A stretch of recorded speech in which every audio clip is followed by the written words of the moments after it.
السلام علیکم میرے دوستوں اور بھائیوں، آج ہم آپ کو سندھ کی ایک تاریخی جگہ کی سیر کرا رہے ہیں جو ماضی میں کبھی ایک دارالحکومت تھی، مگر آج وہاں صرف ایک مزار موجود ہے۔ اسد الملت شہید دودو سومرو کا مزار۔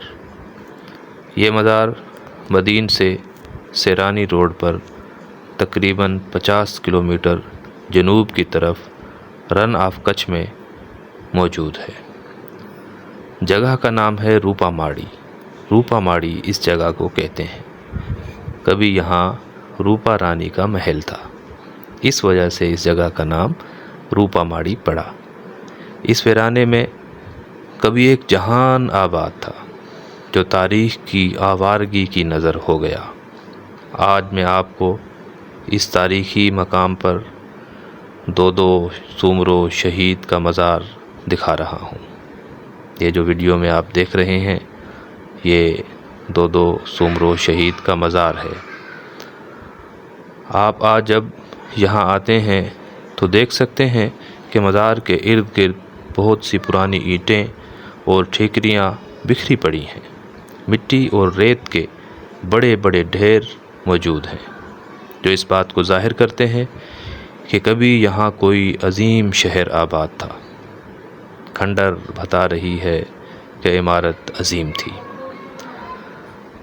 آج آپ مزار میں داخل ہوں تو دیکھ سکتے ہیں کہ مقبرے احاطے کا فرش سفید اور سرمئی پتھر سے بنایا گیا ہے۔ سامنے ایک گنبد پوش کمرہ ہے۔ گنبد کا رنگ سبز ہے، جو آپ اس ویڈیو میں واضح طور پر دیکھ سکتے ہیں کہ گنبد کا رنگ سبز ہے، گرین ہے۔ گنبد کے نیچے ایک لکڑی کی ڈولی یا کینوپی بنائی گئی ہے اور اس لکڑی کی چھتری کے نیچے ایک بہادر سورما سویا ہوا ہے۔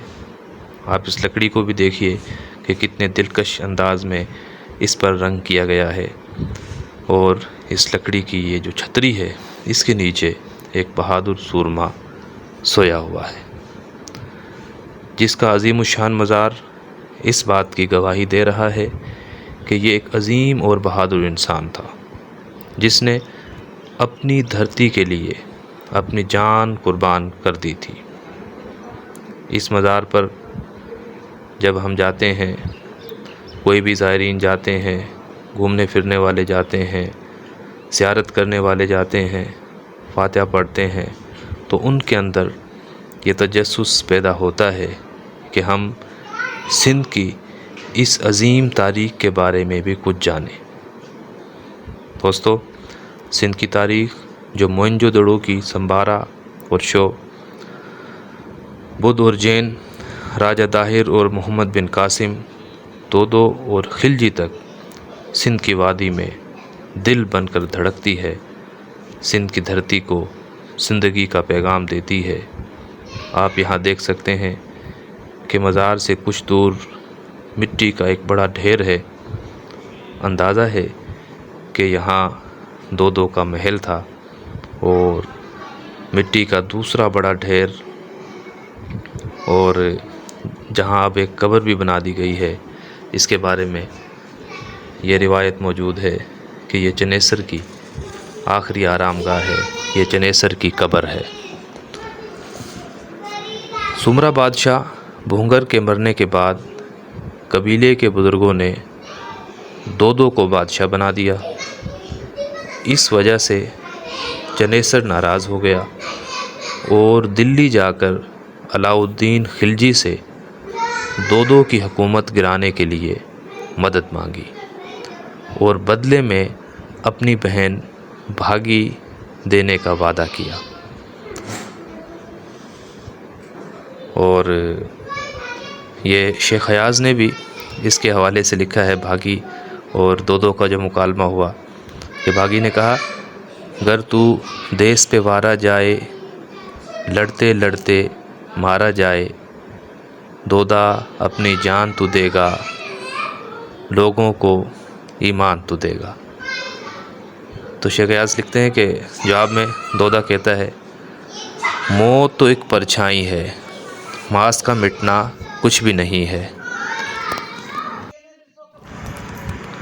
موت تو ایک پرچھائی ہے، ماس کا مٹنا کچھ بھی نہیں ہے۔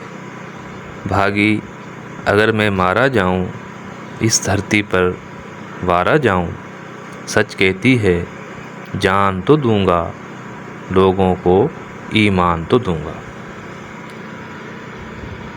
1298 میں ظفر خان کی قیادت میں خلجی فوج نے سندھ پر حملہ کر دیا۔ دودو نے دشمن فوج سے دلیری کے ساتھ مقابلہ کیا اور میدان جنگ میں لڑتے لڑتے شہید ہو گیا۔ چنیسر کو بھی اپنی غلطی کا احساس ہو گیا اور وہ بھی اپنے قبیلے سے آ ملا، مگر دشمن جنگ کا پاسا پلٹ چکا تھا۔ دودو خلجی جنگ کی کہانی سندھ کے ڈی این اے کا حصہ ہے۔ چنیسر کا بہادر بیٹا جکھرو جو دودو کے ساتھ تھا، وہ سندھ کا شہید وفا ہے۔ شاہ عبداللطیف بھٹائی نے بھی اس کا ذکر کیا ہے۔ کہانی میں سامراجی علاؤ الدین خلجی مر گیا ہے، دودو سومرو آج زندہ ہے۔ تاریخ کی خطائیں دودو کی بہادری کے سامنے ڈھیر ہو چکی ہیں۔ سورما کہانی میں زندہ ہے، سامراجی بادشاہ مر گیا ہے۔ دودو سومرو کا یہ مزار آج اس بات کا گواہ ہے کہ بہادر لوگ کبھی مرتے نہیں، بلکہ وہ زندہ رہتے ہیں قوم کے دلوں میں، قوم کے ذہنوں میں اور قوم کے ڈی این اے میں۔